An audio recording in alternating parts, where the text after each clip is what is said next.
Well, praise and worship tonight was very good because it really does go along with what I'm going to teach. I was really glad she didn't take my scripture too, but yeah. I know it took too long.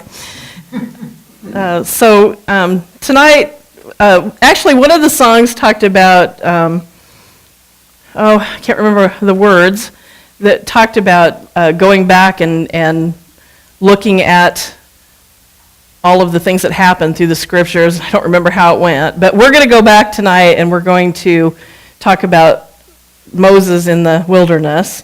And I started really seeing some pretty awesome things, and I feel like this is really for us. It's going to start out kind of sounding rough, but it's because we still have a lot of stuff that we're trying, just like Brenda was saying earlier, we still have stuff we're trying to get rid of. But there's a wonderful promise at the end of this, and that's what I really want to share with you. So I'm going to be teaching in 1 Corinthians chapter 10. And this is all really familiar scripture, but I'm hoping that God will be able to share with you what he shared with me in this tonight.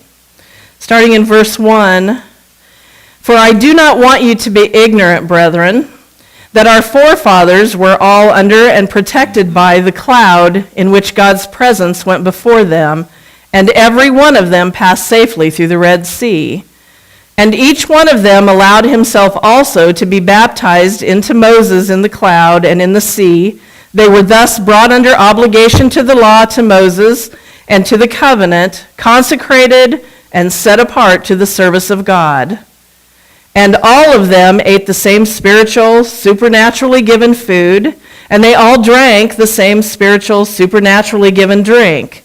For they drank from a spiritual rock which followed them, produced by the sole power of God himself, without natural instrumentality, and the rock was Christ. Nevertheless, God was not pleased with the great majority of them, for they were overthrown and strewn down along the ground in the wilderness.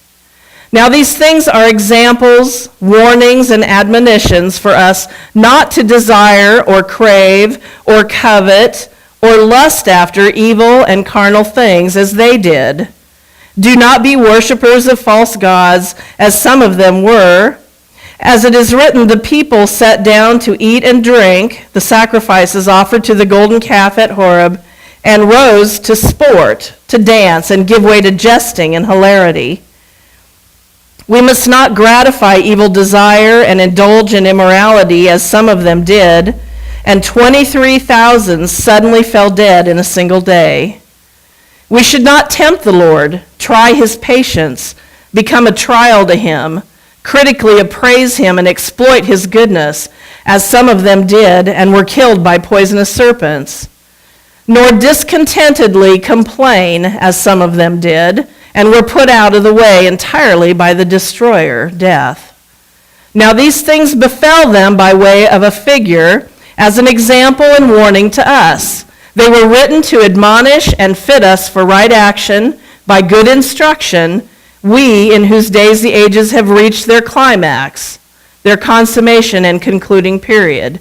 Therefore, let anyone who thinks he stands, who feels sure that he has a steadfast mind and is standing firm, take heed lest he fall into sin. For no temptation, no trial regarded as enticing to sin, no matter how it comes or where it leads, has overtaken you and laid hold of you, that is not common to man. That is, no temptation or trial has come to you that is beyond human resistance, and that is not adjusted and adapted and belonging to human experience, and such as man can bear. But God is faithful to his word and to his compassionate nature, and he can be trusted not to let you be tempted and tried and assayed beyond your ability and strength of resistance and power to endure. But with the temptation, he will always also provide the way out, the means of escape to a landing place, that you may be capable and strong and powerful to bear up under it patiently. Therefore, my dearly beloved, shun, keep clear away from, avoid by flight if need be, any sort of idolatry, of loving or venerating anything more than God. I am speaking as to intelligent, sensible men. Think it over and make up your minds for yourselves about what I say. I appeal to your reason and your discernment in these matters. So if we go back to verse 1, it says, I do not want you to be ignorant. And God is saying, I put all this stuff in my word so that you can be prepared for whatever's coming. I don't want you to be ignorant about it. It's all right there. All you have to do is take a look at it. And what I heard was, I don't want you aimlessly wandering around, which is what they did in the wilderness. They wandered around aimlessly for 40 years with no place to go. And he doesn't want us to have to do that. That's why this is in here. And then he talks about that the forefathers were under and protected by the cloud, and then he talks about them passing across the Red Sea. Well, I started going in to see if I could find out what that really looked like, because I'm from Iowa. I've not been a lot of places outside of Iowa. I've been to the Missouri River, which I found out probably at its widest point might be a couple miles wide. I've been in Minnesota. Larry took me up to Mille Lacs Lake years ago, and you can't see the other side of Mille Lacs Lake in certain spots, so that was pretty awesome. And I've seen the ocean, which you can't definitely see the other side. But when Moses led the people out of Egypt and they got to the Red Sea, I first started looking to see how big the Red Sea was, and then I realized they didn't really cross the sea itself. They crossed, what do they call it? A peninsula, yeah, whatever. They crossed over there instead, and actually it was called the Gulf of Aqaba, which was 15 miles wide. 15 miles, I can't fathom seeing something 15 miles wide. And I also looked up to see about how many people crossed over there, and there was like from 4,000 to 6,000 men, women, and children, not counting animals, carts, all the other stuff that they took with them. So million people, 4 to 6 million. And so, I'm thinking, okay, if 15 miles wide and millions of people, what would that look like? And they did it all in one night. I can't fathom that. That is so big. And we don't realize that, that was a miracle. This isn't a Bible story. This is not just a story that we were told as kids. This is something that God did to free his people, to give them a hope for the future. And so when you look at that and you think about 15 miles where they had to walk, it was dry for them, but they still had to go down an embankment to get across it and back up, and all the things that they had to take, and it had to have been constant movement, and the whole time they know the enemy is right behind them. But God has his cloud protecting them. The enemy couldn't see them, so he had his protection. So, that's an awesome miracle that he did for them. And then it said, he provided food and water that whole time they wandered around in the desert. They didn't have want for anything. They were fed every morning. They had water to drink. They were given a path on where to go with the fire and with the cloud. The whole time he provided everything for them. And what did they do? They complained, and they wanted more, and they wanted to go back, and they thought they were being treated so bad, and boy, is that a picture of us today. Wow. And,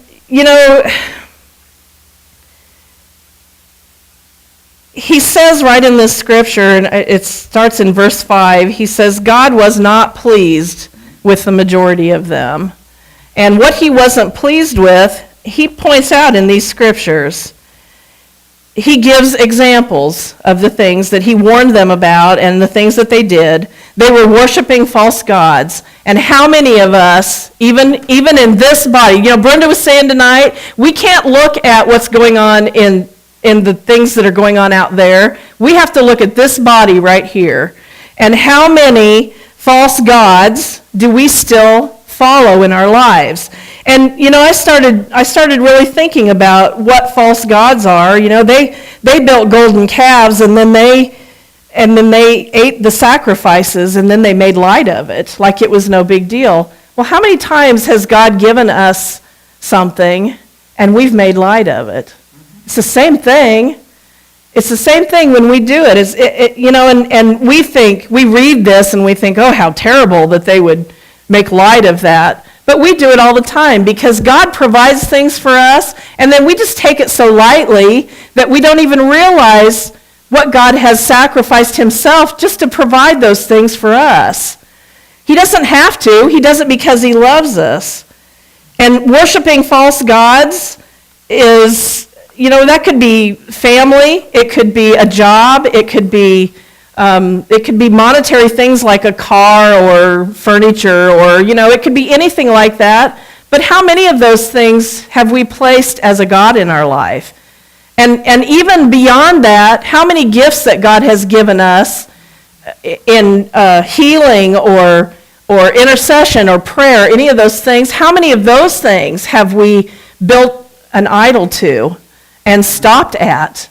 And God's had to come in and say, well, wait a minute, you're stopped here and I want you to move. But we do that. And we still do that in here, right here. Those are things that we have to look at that we're doing. It says that they gratified their evil desires and indulged in immorality. And, we can read that and say, oh, well, I don't cheat on my husband, and I don't go out partying all the time, and I don't do drugs, and I don't do all this stuff. But that isn't necessarily what that's meaning. Evil desire can be anything. It could be coveting something that Brenda has that I want. That's still an evil desire if it's not something that God has placed before us. To not tempt the Lord, I wonder how often we really try his patience with things that we do. He's constantly telling us things that we need that will improve our lives and give us encouragement. And how many times do we not listen? And that grieves him. It grieves him when he's putting an effort into us, into changing our lives and into building up his kingdom, and we're ignoring him, or we're going off in our own trail and doing our own thing. So these are all things that we need to be looking at in our own relationship with God, in our own walk with God, to see, is God pointing these things out? And, I don't feel like we're supposed to sit and dwell on, all the bad things I'm doing. But we need to be in relationship enough with him that when he points those things out to us, if he says, you've stopped at this place and you need to move on, and just like Brenda said, you need to either say, okay, I'm going to move, or you need to get on your knees and say, God, I don't know how to do this. You push me through it. And I'm at a place in my life now where God's asking me to do things that I really am uncomfortable with. But I also know that he needs to stretch us so that we can move past where we are. One of the first scriptures that God gave me when I started coming here was in Isaiah, and it's the sing, O barren woman, and it says to stretch your tent pegs. Well, that's what God's doing in all of us right now. He's stretching us beyond what's comfortable. You think about a tent, stretching those tent pegs, it sometimes looks like that tent's going to rip right down the middle, but that's what he's calling us to do, is to stretch ourselves to a point of uncomfortable and start doing more for God. And he's not just doing that in my life, he's doing that in everybody here. Every one of us are moving to a place of being stretched. And actually, verse 13 is what brought me to this, because I have heard in my spirit so many times in the last weeks that no matter what is going on in your life, no matter where you're at, God will provide a way of escape. That he will not ever leave you hanging. There is always provision from him. And so verse 13, and I chose to do this using the Amplified because normally it's kind of wordy for me and I don't use the Amplified, but I loved how they used the words in here. And I don't know, about halfway down in verse 13, it says, "But God is faithful to his word and to his compassionate nature, and he can be trusted." And how awesome is that? He's faithful. We might not be able to be trusted completely, but he can be trusted. And if he says, "I have a way for you," if he says, "I want you to go here," he's got a good reason for it, and he's making a way for us to get to that place that he's sending us to. It might look impossible to us, and you know the song I sang a while back, the verse that says, "I don't have to understand," or "I don't need to understand." We don't need to understand why he's sending us where he's sending us, or why he's doing what he's doing. What we need to do is just follow his lead. That's all we need to do. It doesn't matter if we understand. He knows the end result. Either way we go. He knows what's going to happen if we don't. He knows what's going to happen if we do. So all we have to do is follow that lead. He can be trusted. He's not going to send us into danger so that we can be tested. He's not the one that does that. The enemy is the one that tests us. And he's the one that finds the way for us, or leads the way for us. It says, let's see, he can be trusted not to let you be tempted and tried and assayed beyond your ability and strength of resistance and power to endure. So he's not going to take us any farther than what he knows that he can do through us, which he can do a lot through us if we let him. But with the temptation, he will always also provide the way out, the means of escape to a landing place. And I love that, escape to a landing place. To me, I thought about an airplane landing on the airstrip, you know, and once it gets to the ground and it stops moving, all those people are safe. It's not going to crash. Everything's fine. It's made it to its place. But it also made me think about a resting place. It's a place of rest that we can go in him.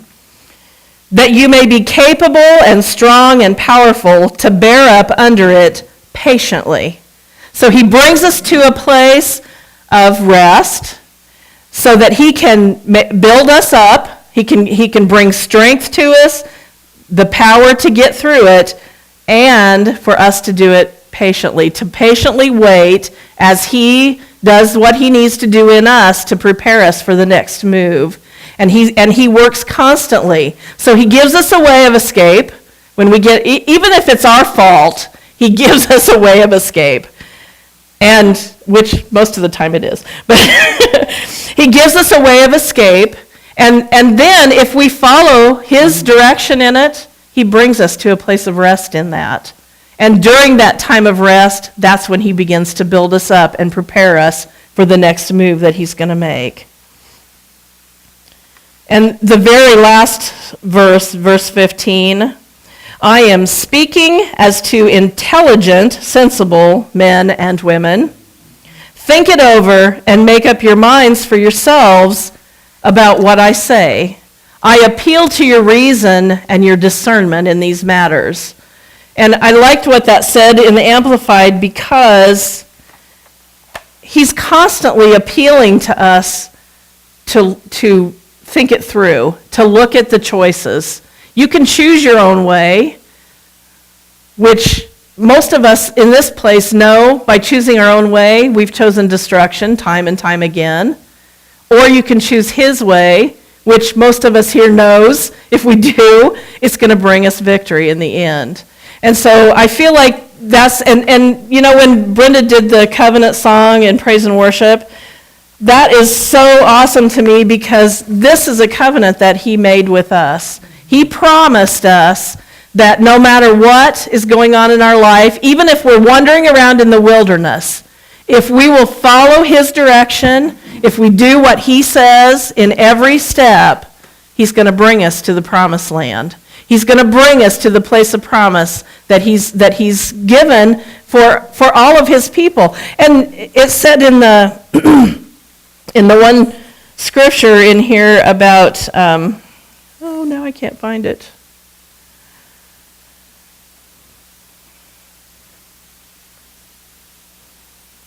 I was going to say that when I read it, then I forgot. But he was talking about us being his chosen people, and I thought about the teaching that Kathy did of the Zadok ministry. He chose us. He chose his people to follow him and to do his bidding, and and along with that, he's given us a way to get there. And I just feel like God is saying, I know he said last night, I've got a new place to take you. I heard him say it last night, and he's got a new place to take us, and he's wanting us to start realizing that he has our way of escape in whatever we're in right now. And, all of us are going through things right now. All of us are starting to see things in ourselves that we want to get rid of, and he has the way of escape. If he can part the Red Sea and allow millions of people to get across and into freedom, he can do anything. Absolutely anything. Our little petty things are nothing compared to that. So what I feel like he's asking us tonight is to trust him. He can be trusted. He can be trusted, and he's the only one that can be trusted. But trust him to guide us where we need to go, and he is going to take us to new places, and it's going to be even more awesome than what we've already seen. And I'm excited about it because I see every one of us starting to stretch a little bit more. And it's kind of neat to see everybody starting to stretch, because I don't feel so alone in my stretching when I see other people stretching too, and he doesn't, we're supposed to be a body. So if one stretches, that means everybody's going to feel it. So let's feel it. Let's feel the burn. Let's hear what he has to say, and let's trust him, because he is leading us into some awesome places. As usual, I'm short, but that's just me, right, Brenda? So does anybody have any questions, comments, add to?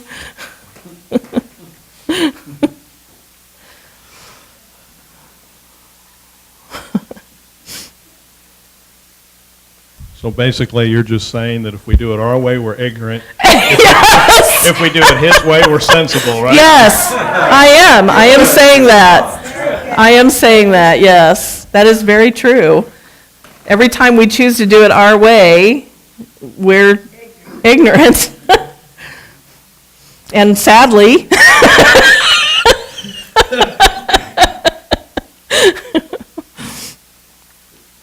Gathered through your teaching, we were kind of leaning that way. Yeah, sadly, we are. Well, I don't know that we really are. I just know that God is wanting us to start trusting him more and reminding us that he does have a way for us. Yes. This is not very encouraging. Thank you. It is. But I was just thinking when you were saying about stretching. Okay, when you do exercise, the stretching comes first. That's the easy part. I know. Then it gets hard. You're right. When you think you're going to die and you think your heart's going to pound out of your chest and you can't breathe and you don't think you can take one more step and you don't think you can go any further, and you've went a minute. Yeah. That was just the stretching. Well, and along with that, I remember several years ago, you took me to step aerobic classes, and because you knew I was going to die if I didn't do something, but I can remember doing just the warm-up. The stretching exercises was so hard for me, but how quickly your body adjusts to that, because within 2 weeks I was doing the whole hour plus of the step aerobics. So, your body adjusts quickly if you just allow it to.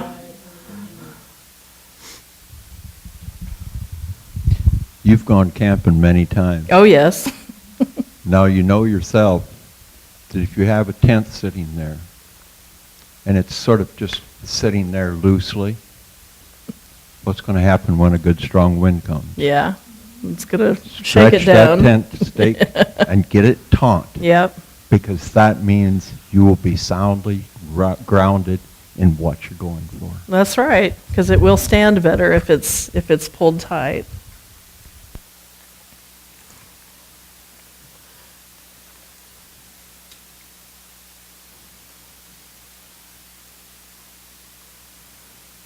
A lot of times they'll say stretching, the pain of stretching is a weakness leaving your body. So, the more God stretches, the more he takes the place of the pain of us Right. going our own way. Because if we, because we tried to do it our way for so many, many years, and it caused us so much pain, so much heartache, so much everything in our lives. And if That's we right. just, go his path, he'll get it out.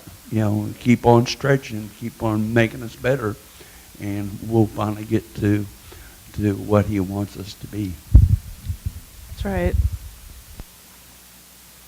And that's our goal, is to serve him and to be what he wants us to be for him. We're wanting to usher in his kingdom, and the only way that can happen is if we let him make the decisions for us. So, yeah, because it's his kingdom. That's right. So, stretch it out and let yourself be stretched.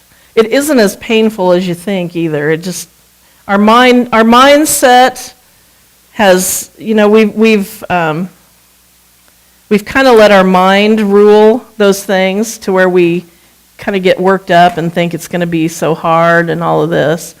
And if we would just let his mind take ours over, it's really not as bad as we think. It's just getting your mind set to the place that he wants it, and everything is going to work out.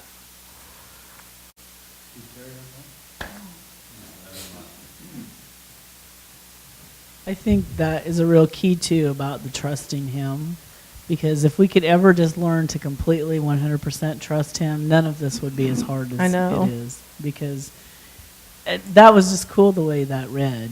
Because how does it? Have you got it right there? I can look it back up, but. God is faithful to his word and to his compassionate nature. He can be trusted not to let you be tempted and tried and assayed beyond your ability and strength of resistance and power to endure. I just like that, and he can be trusted. Yeah. He can be trusted. He can be trusted. Yep. In everything. In everything. Yep. And he's faithful to his word. I was just going to say that, maybe you've said this, but this is the way it came to me, was when you don't trust God, then all those other things happen. That's right. Because you're relying on your own strength, and you're relying on your ignorance, which you think is intellect. Knowledge, yeah. Yeah. You think it's your knowledge, And but it's then not. When you don't trust him, when you're not, acknowledging him and going to him and asking him, what do I do next? Then all these other things that were listed in here and everywhere through, Galatians, Ephesians, Philippians, Colossians, all those things happen when we don't trust God. But when Yeah. we do, it automatically falls into place because Right. he's in control. And that's why the Israelites wandered for 40 years, because they started murmuring and complaining only Yeah. comes when there's a lack of trust. Right. That's right. And it comes out of fear. Yep. You murmuring and you complain because you're afraid you're going to not have enough, and you're afraid things aren't going to turn out right, and then that murmuring and complaining turns into other things. And you get further and further away from him, and that was their downfall. We always think murmuring and complaining is the sin, but it wasn't. It was the lack of trust. Yep. Yep. Well, I was thinking too when I was reading this that they had enough faith in God to know that he was going to provide food and water and direction, and yet they still didn't have enough faith to trust him to get them where they were going. You know, and I'm not sure we even have as much faith as they had, and yet they still didn't trust him.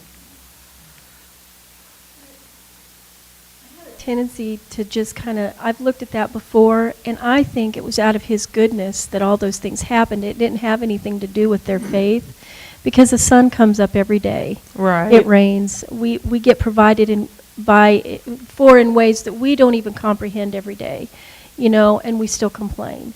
And I think that was his goodness and his kindness providing for people he just set free. Yeah. You know, there's nowhere in there that it says that they asked for their shoes not to wear out, or No. for, you know, or any of that. They didn't ask for any of it. that- He provided right, it all. But then they started asking for meat, Right. you know, and they started saying, well, we want to go back to Egypt where there's leeks and onions and stuff like that. And that's when God became, you know, I mean, I'm sure it hurt his feelings for one thing, because here he had been providing everything for them, and Yeah. it wasn't good enough.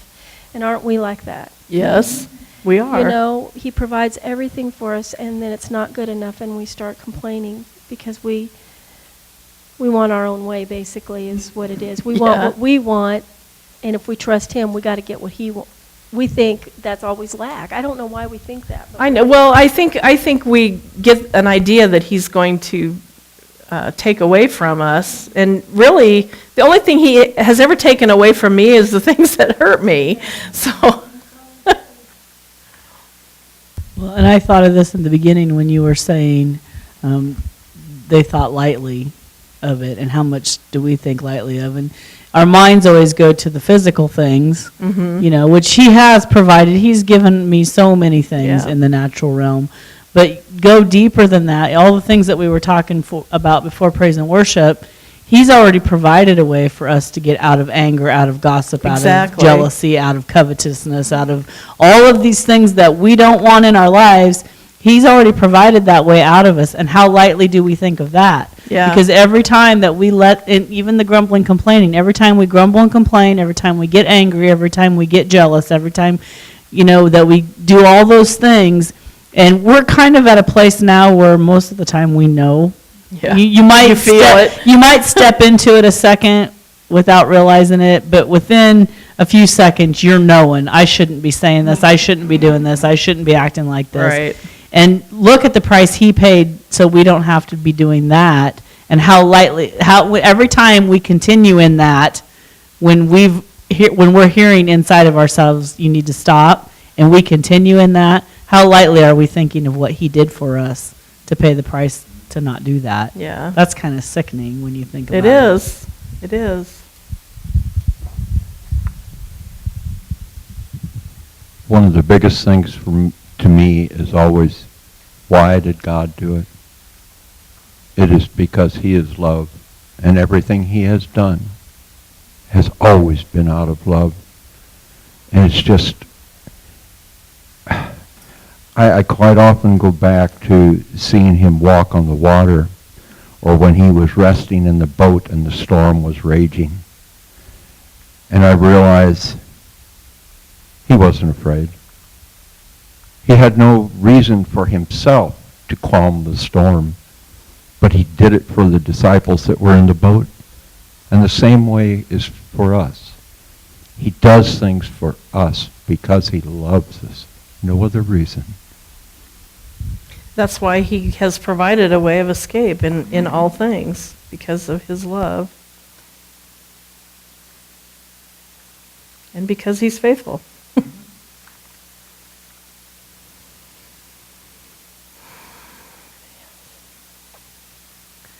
Anybody want to close in prayer? No? Okay. Father, I just thank you tonight for your presence here. I thank you for the praise and worship that you provided for us tonight. How awesome it is that we get to give you honor, that we get to stand as your soldiers to fight for you, God, and what you desire. God, I ask that you put this word deep inside of us, that you are trustworthy, God, that you can be trusted in anything and everything. God, we want to walk in that trust, and we want to allow you to start moving us and guiding us to where you need us to be in our lives, we want you to start stretching us, God. Stretch us into the people that you created us to be so that we can bring your kingdom here the way you planned, so that you can be the ruler of this kingdom, God. We love you and we honor you and we give you praise. We thank you for your presence here tonight, God. And Father, I thank you, too, that you're bringing Dustin to be with us this next week, and I thank you so much that we get another opportunity to come together and give you the honor that you deserve. God, we love you. Amen.